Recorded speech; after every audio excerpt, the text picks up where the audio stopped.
గోదావరి జలాలను గరిష్ట స్థాయిలో వినియోగించుకోవడంపై తెలంగాణ ప్రభుత్వం దృష్టి సారించింది. రాష్ట్రంలో అందుబాటులో ఉన్న నీటి వనరులు సాధ్యమైనంత మేరకు వినియోగించుకొని సాగు, త్రాగునీటి అవసరాలను తీర్చేలా చర్యలు తీసుకోవాలని ముఖ్యమంత్రి రేవంత్ రెడ్డి అధికారులను ఆదేశించారు. హైదరాబాద్లోని ఎంసీఆర్ హెచ్ఆర్డీఏలో నీటిపారుదల శాఖపై మంత్రి ఉత్తమ్ కుమార్ రెడ్డితో కలిసి సీఎం సమీక్షా సమావేశం నిర్వహించారు.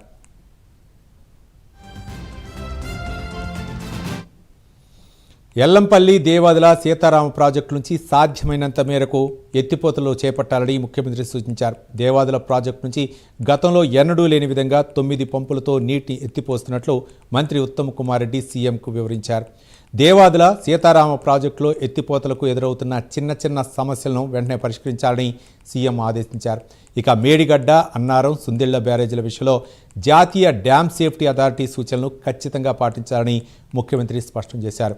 ప్రస్తుతం ఈ బ్యారేజీలో నీటి నిల్వలు లేకపోవడానికి ఎన్డీఎస్ఏ సూచనలే కారణమని అధికారులు తెలిపారు. మేడిగడ్డతో పాటు సుందిళ్ల బ్యారేజీలోనూ లోపాలు ఉన్నట్లు తేలిందని మంత్రి వెల్లడించగా ఈ అంశంపై ఎన్డీఎస్ఏతో సంప్రదింపులు జరిపి తదుపరి చర్యలు తీసుకోవాలని సీఎం సూచించారు.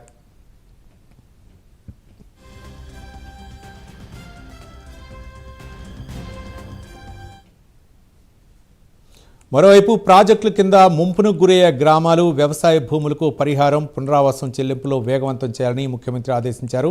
నీటిపారుదల, రెవెన్యూ అధికారులు క్షేత్రస్థాయిలో పర్యటించి వాస్తవ పరిస్థితులపై నివేదికలు రూపొందించాలని సూచించారు. ముఖ్యంగా తక్షణ ప్రభావం పడే గ్రామాలకు వెంటనే పరిహారం చెల్లించాలని ఆదేశించారు.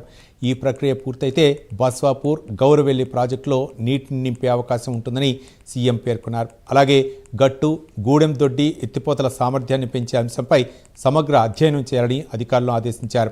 గూడెందొడ్డి పంపుడు స్టోరేజ్ ప్రాజెక్టుకు కన్సల్టెంట్ను నియమించాలని స్పష్టం చేశారు. మొత్తంగా గోదావరి జలాలను పూర్తిస్థాయిలో వినియోగించుకోవడంతో పాటు ప్రాజెక్టుల భద్రత, భూసేకరణ, పరిహారం, పునరావాసం వంటి అంశాలను వేగంగా పరిష్కరించి సాగునీటి లక్ష్యాలను ముందుకు తీసుకెళ్లాలని ప్రభుత్వం భావిస్తోంది.